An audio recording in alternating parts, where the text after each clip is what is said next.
Hi, this is Rudy Jones of Palmetto State Baseball.com. Welcome to the South Carolina College Baseball recap for Saturday, February the 14th. There were 50 games played on Saturday involving state schools, including 46 doubleheaders. Let's take a look at what was going on. In NCAA Division I play, Nate Savoy was 5 for 7 with a homer, 3 runs scored, and 6 RBI as Clemson shut out Army twice. First game score was 10-0 in 8 innings. Second game score was 7-0. Bryce Clavin and Tristan McClatty also homered for the Tigers in Game 1 along with Savoy. In Game 2, Justin Lagernick struck out 6 in 5 innings of relief, and the Tigers are 3-0. They moved that game, of course, up from Sunday because of weather issues. Down in Conway, Coastal also moved their Sunday game to Saturday. In Game 1, Dean Mijos singled, doubled, homered, and drove in 2 runs, and the Chanticleers beat Fairfield by a score of 5-1. In Game 2, Trace Mason's bases-loaded triple came in a 5-run inning as the Chanticleers won that game by a score of 5-0. Coastal's now 3-0.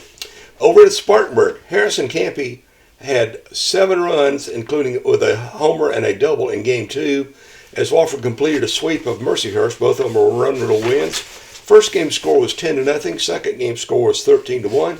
Terriers finished the weekend with a 3-0 record. Down in Columbia, Northern Kentucky scored 2 runs in the 6th and salvaged the finale of its series with South Carolina. The final score was 3-2. Gamecocks threatened several times, but had a potential tying run at third base, potential winning run at second base as the game ended. USC fell to 2-1, and if USC does happen to get into the discussion for the NCAA tournament this year, this is one of those losses that will not help them unless Northern Kentucky's a lot better than I think they are. Anyway, Gamecocks don't play on Sunday. They moved that game to Friday. In Mobile, Keenan Bowman had 4 of USC Upstate's 16 hits, and his Spartans evened their series with South Alabama with a 10-7 win. The teams will play Game 3 of the series tomorrow in Mobile. I think it's supposed to be streaming on ESPN Plus. If not, I know the WSPG AM 1400 and 98.3 in Spartanburg will be clearing that game on the radio.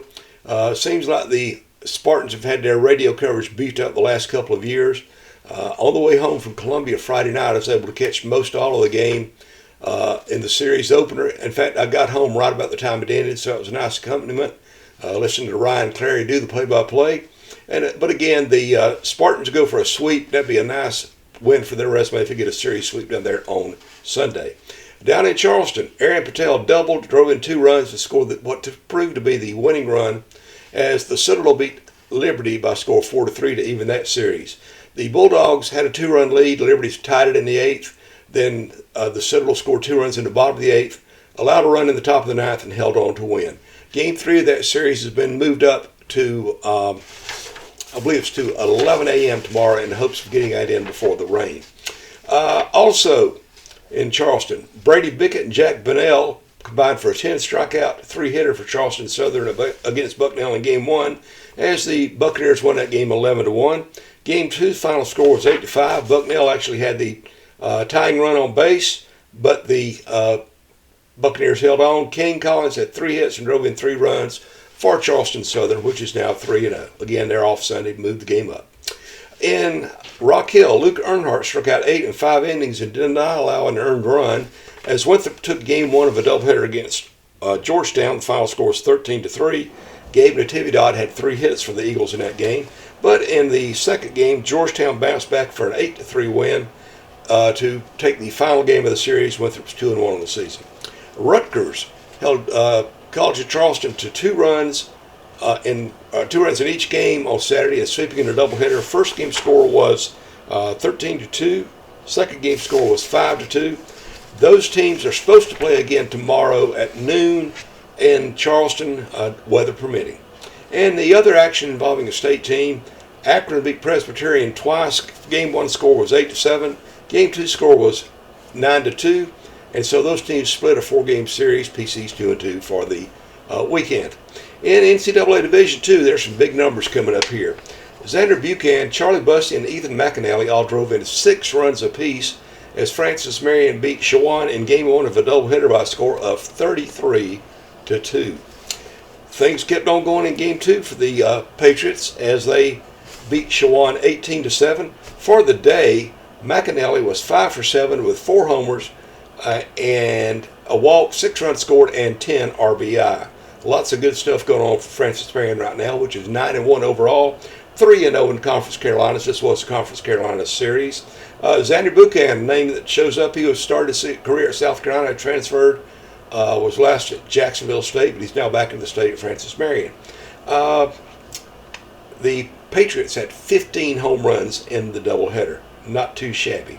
Up in Tigerville, there was a surprise going on. In Game 2 of a doubleheader, King beat North Greenville by a score of 11-5 to hand the third-ranked Trailblazers their first loss of the season after winning the first 10 games. North Greenville won Game 1 by a score of 5-1 behind Connor McKee having 3 hits, a stolen base, and hold on a second, I'm sorry, I looked at the wrong place. Connor McKee single and homer, driving 3 runs for the Trailblazers in Game 1. North Greenville fell to 10-1 overall, 2-1 in Conference Carolinas. In Due West, Mason McManus had 3 hits, a stolen base, and an RBI as the Flying Fleet took Ferrum in Game 1 of the doubleheader 3-1. They had a 9-5 win in Game 2 to sweep the series. The Fleet is now 4-7 overall, 3-0 in the Conference Carolinas. Ricky Dober had 2 hits in each game of that doubleheader. Over at Anderson Memorial Stadium, Bryson Knuckles single, double, and homer to drive in 6 runs in Game 1, and Newberry went on to sweep Anderson in a doubleheader. First game score was 18-5. Second game score was 4-0. Newberry swept that South Atlantic Conference series. In fact, Newberry is now 6-4. Anderson fell to 7-3. Nick Riddell pitched a 1-hit shutout in the nightcap of the game for Newberry.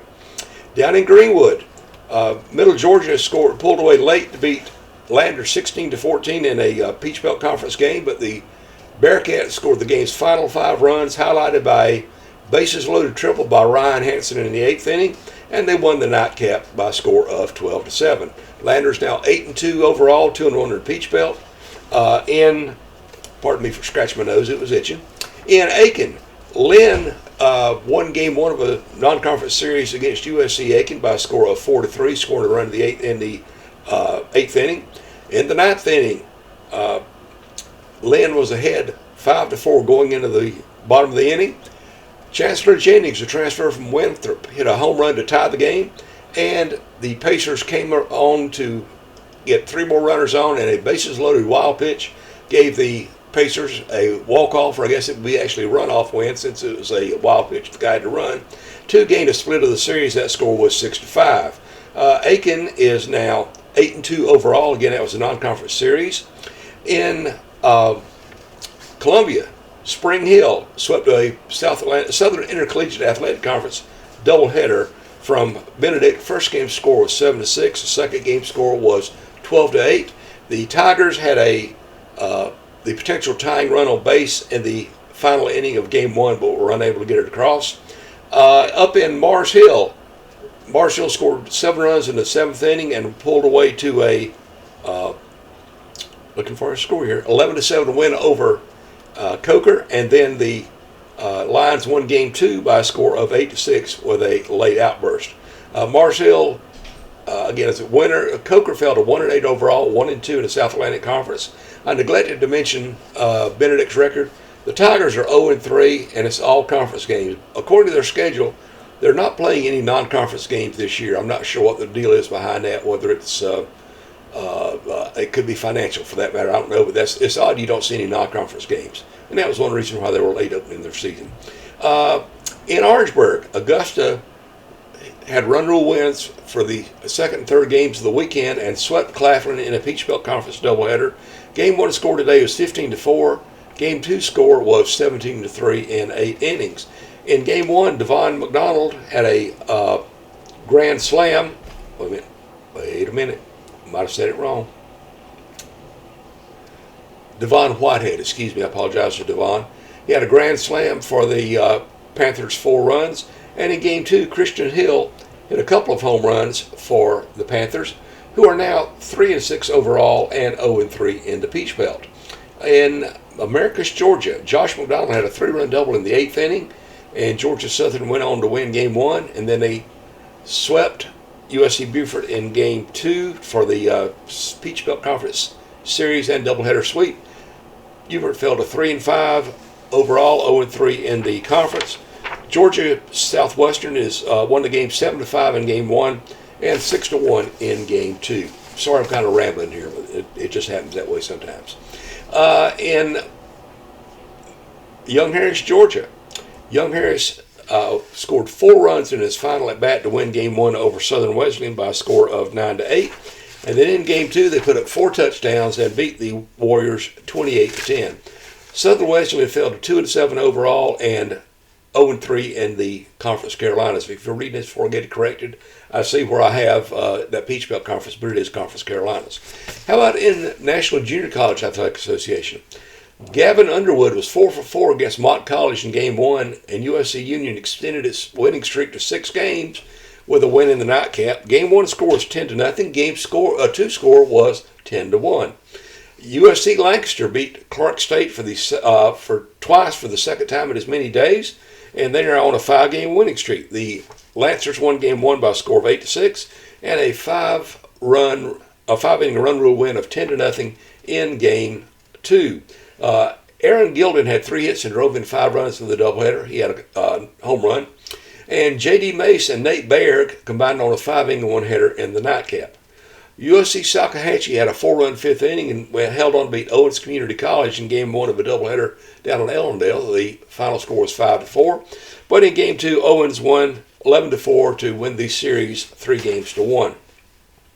At Riley Park in Spartanburg, in Sumter, Jackson Jean singled homer and scored 2 runs, drove in 4 as USC Sumter took Game 1 against Caldwell Tech by a score of 10-5, but Caldwell Tech won in a run rule game 14-4 in 5 innings in Game 2.